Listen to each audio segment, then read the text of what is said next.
श्री राधा कृष्णाभ्याम नमः। भगवान श्री कृष्ण की कथाओं का आश्रय लेने वाले भक्तजनों, मैं संध्या रानी महात्मा वेद व्यास जी एवं गुरुजनों की आज्ञा से श्रीमद् भागवत महापुराण के अष्टम स्कंद के 11वें अध्याय को आरंभ करती हूँ। अध्याय 11 देवासुर संग्राम की समाप्ति। श्री सुखदेव जी कहते हैं, परीक्षित, परम पुरुष भगवान की अहेतु की कृपा से देवताओं की घबराहट जाती रही, उनमें नवीन उत्साह का संचार हो गया। पहले इंद्र, वायु आदि देवगण रणभूमि में जिन जिन दैत्यों से आहत हुए थे, उन्हीं के ऊपर अब वे पूरी शक्ति से प्रहार करने लगे।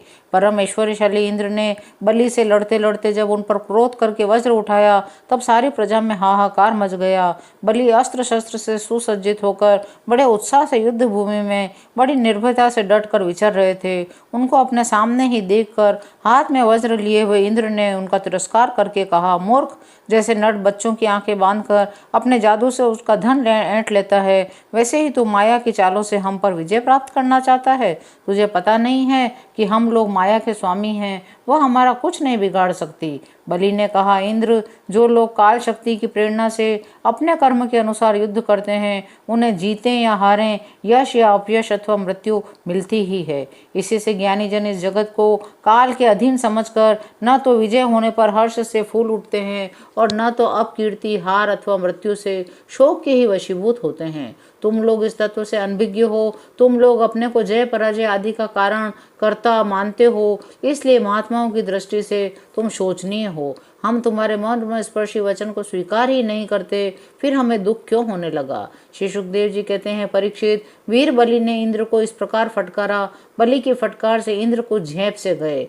तब तक वीरों का मर्दन करने वाले बलि ने अपने धनुष को कान तक खींच खींच कर बहुत से बाण मारे। शत्रुघाती इंद्र ने बलि पर अपने अमोघ वज्र का प्रहार किया। उसकी चोट से बलि पंख कटे हुए पर्वत के समान अपने विमान के साथ पृथ्वी पर गिर पड़े। बलि का एक बड़ा हितैषी और घनिष्ठ मित्र था, उसका नाम जम्बासुर था। अपने मित्र के गिर जाने पर भी उनको मारने का बदला लेने के लिए वह इंद्र के सामने आ खड़ा हुआ। सिंह पर चढ़कर वह इंद्र के पास पहुंच गया। बड़े वेग से अपनी गदा उठाकर उनके जत्रु स्थान हंसली पर प्रहार किया। साथ ही उस महाबली ने ऐरावत पर भी गदा जमाई। गदा की चोट से ऐरावत को बड़ी पीड़ा हुई। उसने व्याकुलता से घुटने टेक दिए और मूर्छित हो गया।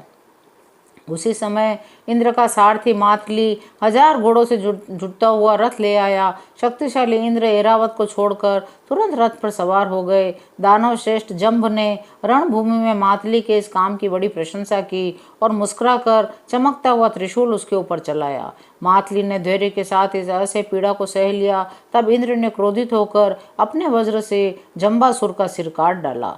देवर्षि नारद से जंबासुर की मृत्यु का समाचार जानकर उसके भाई बंधु नमुची, बल, पाक झटपट रणभूमि में आ पहुंचे। अपने कठोर और मर्म स्पर्शी वाणी से उन्होंने इंद्र को बहुत कुछ भला बुरा कहा। जैसे बादल पहाड़ पर मूसलाधार पानी बरसाते हैं, वैसे ही उनके ऊपर बाणों की झड़ी लगा दी।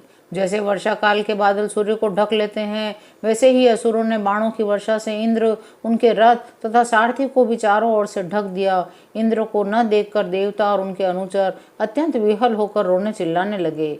एक तो शत्रुओं ने उन्हें हरा दिया था, दूसरे अब उनका कोई सेनापति भी नहीं रह गया था। परंतु थोड़ी ही देर में शत्रुओं के बनाए हुए बाणों के पिंजड़े से घोड़े, रथ, ध्वजा और सारथी के साथ इंद्र निकल आए। जैसे प्रातःकाल सूर्य अपनी किरणों से दिशा, आकाश और पृथ्वी को चमका देते हैं, वैसे ही इंद्र के तेज से सब के सब जगमगा उठे। वज्रधारी इंद्र ने 8 धार वाले पहने वज्र से उन दैत्यों के भाई बंधुओं को भी भयभीत करते हुए बल और पाक के सिर काट लिए। अपने भाइयों को मरा हुआ देखकर नमुची को बड़ा ही शोक हुआ। नमुची ने क्रोध के मारे सिंह के समान गरज कर इंद्र पर अपना त्रिशूल चला दिया। परीक्षित, इंद्र ने देखा त्रिशूल बड़े वेग से मेरी ओर आ रहा है। उन्होंने अपने बाणों से आकाश में ही उसके 1000 टुकड़े कर दिए। इसके बाद देवराज इंद्र ने बड़े क्रोध से उसका सिर काट लेने के लिए उसकी गर्दन पर वज्र मारा।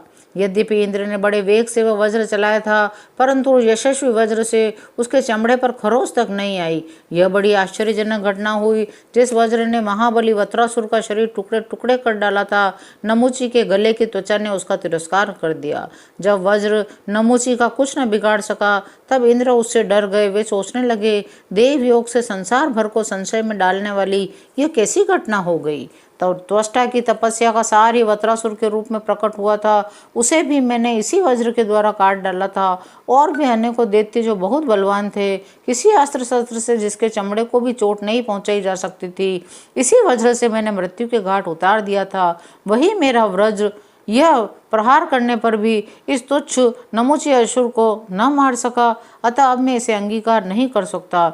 यह ब्रह्म तेज से बना है तो क्या हुआ, अब यह निकम्मा हो चुका है। इस प्रकार इंद्र जब विषाद करने लगे तो आकाश से आकाशवाणी हुई, यह दानव न तो सूखी वस्तु से मर सकता है न गीली वस्तु से। इसे मैं वर दे चुका हूँ कि सूखी या गीली वस्तु से तुम्हारी मृत्यु न होगी।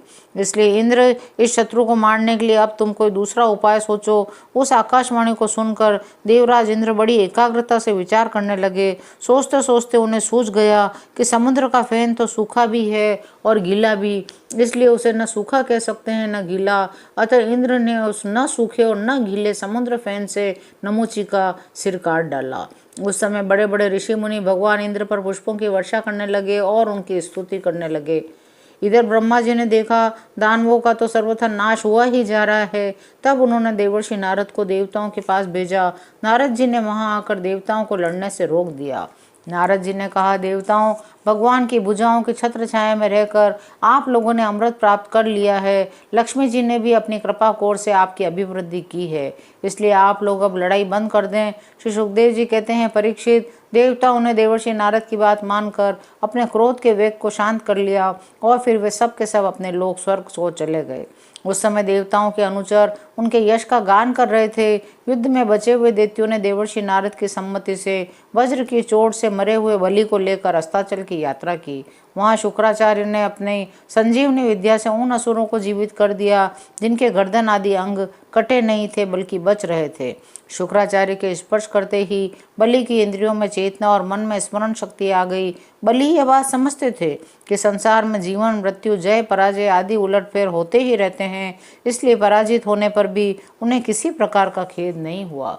11वां अध्याय यही विराम लेता है। शेष अगले अंकों में। जय श्री कृष्ण।